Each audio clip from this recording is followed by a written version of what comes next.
దేవుడు మౌనంగా ఉన్నాడనిపిస్తుందా? నిజంగా దేవుడు ఉన్నాడా? దేవుని సన్నిధిలో నీవు కన్నీరు కారుస్తున్నావు, కానీ నీ పరిస్థితిలో మార్పు లేదా? నువ్వు ప్రార్థిస్తున్నావు, కానీ నీ ప్రార్థనకు జవాబు రావడం లేదా? అప్పుడు నీ మనస్సులో మొదలయ్యే ప్రశ్న ఇదే కదా: దేవుడు నన్ను మరచిపోయాడు, నా దేవుడు నన్ను విడిచిపెట్టాడు, తన ముఖమును నాకు మరుగు చేసుకొని ఉన్నాడు. బైబిల్లో దావీదు కూడా దేవునిని ఇలా ప్రశ్నించాడు.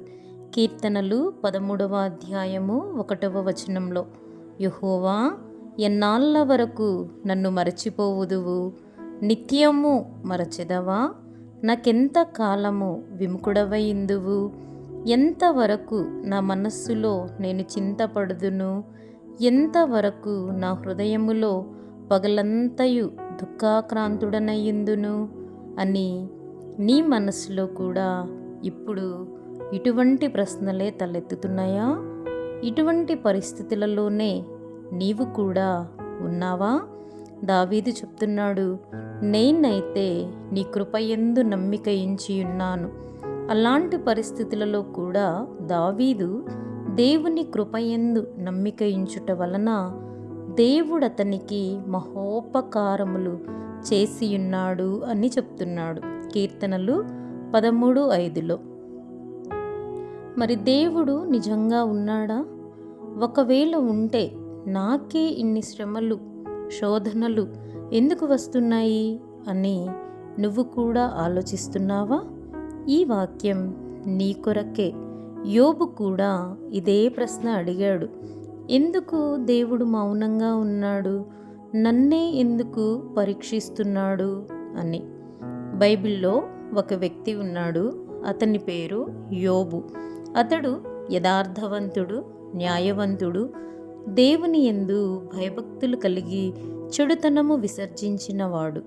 అతనికి 7 కుమారులు, 3 కుమార్తెలున్నారు. అతనికి బహుగా ఆస్తి ఉంది. అతను తూర్పు దిక్కు జనులందరిలో గొప్పవాడుగా ఉన్నాడు.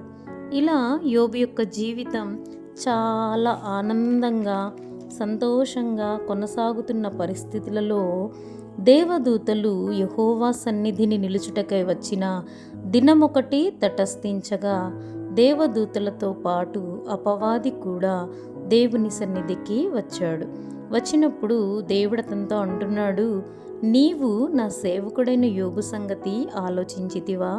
అతడు యథార్థవర్తనుడును, న్యాయవంతుడునై దేవుని యందు భయభక్తులు కలిగి చెడుతనము విసర్జించినవాడు. భూమి మీద అతని వంటి వాడెవడునూ లేడు అని. మరి దేవుడు అలా చెప్పినప్పుడు అపవాది అంటున్నాడు, యోబు ఊరకనే నీ యందు భయభక్తులు గలవాడాయనా? నీవు అతనికిని, అతని ఇంటి వారికిని, అతనికి కలిగిన సమస్తమునకును చుట్టూ కంచె వేసితివి కదా. నీవు అతని చేతి పనిని దీవించుచుండుట చేత అతని ఆస్తి దేశములో బహుగా విస్తరించి ఉన్నది.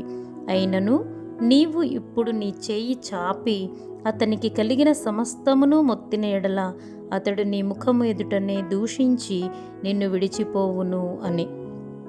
మరి అపవాది అలా చెప్పినప్పుడు దేవుడు చెప్తున్నాడు, ఇదిగో అతనికి కలిగిన సమస్తము నీ వశమున ఉన్నది, అతనికి మాత్రం ఏ హాని చేయకూడదని అపవాదికి దేవుడు సెలవిచ్చాడనమాట. అయితే కొన్నిసార్లు ఇటువంటి పరిస్థితులు మనకి దేవుని ఎరుకలోనే జరుగుతాయి. కానీ దేవుడు మౌనంగా ఉండడం, ఆయన మనల్ని విడిచిపెట్టాడు, మరచిపోయాడు అని కాదు. ఈ శ్రమలు మనల్ని పరీక్షించడానికి, విశ్వాసంలో మనల్ని బలపరచడానికి, తదుపరి రెట్టింపు ఆశీర్వాదంతో మనల్ని నింపడానికి. దేవుని మౌనం వెనక 2 ఆశీర్వాదం ఉంది. అది ఎలానో మనం యోబు జీవితంలో చూస్తాము. ఒక్క రోజులోనే తన ఆస్తి మొత్తం పోయింది. ఒక్క రోజులోనే తన పిల్లలు చనిపోయారు. అటువంటి పరిస్థితులలో కూడా యోబు యెహోవా ఇచ్చెను, యెహోవా తీసుకుని పోయెను, యెహోవా నామమునకు స్తుతి కలుగునుగాక అని పలికాడు. ఈ సంగతులలో ఏ విషయమందు యోబు ఏ పాపమును చేయలేదు. దేవుడు అన్యాయము చేసినని కూడా చెప్పలేదు.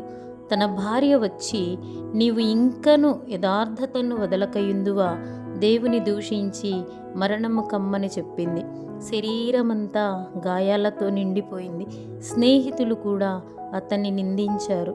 మరి అతను పాపి కాదు, దేవునికి దూరమైన వాడు కాడు, అతను నీతిమంతుడు. అయినా ఒక్క రోజులో అతని జీవితం కూలిపోయింది. దేవుడు మాత్రం మౌనంగా ఉన్నాడు. ఇక్కడే చాలామంది పడిపోతారు, జారిపోతారు. బాధ వచ్చినప్పుడు విశ్వాసం బలహీనమైపోతుంది. కానీ యోబు కృంగిపోలేదు. దేవుణ్ణి ప్రశ్నించాడు. అతను ఏడ్చాడు, కానీ దేవుని విడిచిపెట్టలేదు. యోబు చెప్తున్నాడు, యోబు గ్రంథము 13వ అధ్యాయము 15వ వచనంలో, ఇదిగో ఆయన నన్ను చంపినను నేను ఆయన కొరకు కనిపెట్టుచున్నాను అని. మరి దేవుడు ఎందుకు మౌనంగా ఉన్నాడు? ఎందుకంటే ప్రతి పరీక్ష వెనుక ఒక సిద్ధపాటు ఉంటుంది. బంగారం అగ్నిలోనే శుద్ధమవుతుంది, విశ్వాసం బాధలోనే బలపడుతుంది. చివరికి యోబు జీవితంలో ఏమి జరిగింది? దేవుడు యోబుతో మాట్లాడాడు. ఎప్పుడైతే దేవుడు మాట్లాడాడో యోబు ధూళిలోనూ బూడిదలోనూ పడి పశ్చాత్తాపపడ్డాడు. అప్పుడు యోబు తాను కోల్పోయిన దాన్ని రెండింతలు పొందాడు. ఇప్పుడు విను, నీ జీవితంలో కూడా దేవుని మౌనం తాత్కాలికమే. నీ కన్నీళ్లు దేవుని కవిలలో దాచబడుచున్నవి. నిశ్శబ్దం ముగిసే రోజు వస్తుంది. ఈ రాత్రి ఈ వాక్యం నిన్ను బలపరచడానికి. దేవుని మౌనం నీ జీవితంలో ముగిసిన రోజున నీ కథ ఒక సాక్ష్యంగా మారుతుంది. పరీక్ష తర్వాత ఆశీర్వాదం ఉంటుంది. చిన్న ప్రార్థన. ప్రియమైన పరలోక తండ్రి, ఈ సందేశం వింటున్న ప్రతి హృదయాన్ని నీవు చూడు ప్రభువా. ప్రార్థనలు చేస్తున్నా సమాధానం రాక నిరాశ చెందిపోయి ఉండవచ్చు. యోబు లాంటి విశ్వాసం వారికి ఇవ్వండి. పరీక్షల మధ్య నిలబడే ధైర్యం ఇవ్వండి. ఆయన నన్ను చంపినను నేనతనిని నమ్ముదును అనే స్థిర విశ్వాసం ఇవ్వండి. వారి కన్నీళ్లను ఆనందంగా మార్చండి. వారి బాధను సాక్ష్యంగా మార్చండి. నిశ్శబ్దాన్ని ఆశీర్వాదముగా మార్చండి. నిశాంతి సమాధానముతో ప్రతి హృదయాన్ని నింపండి తండ్రి. యేసు నామంలో ప్రార్థిస్తున్నాము. ఆమేన్.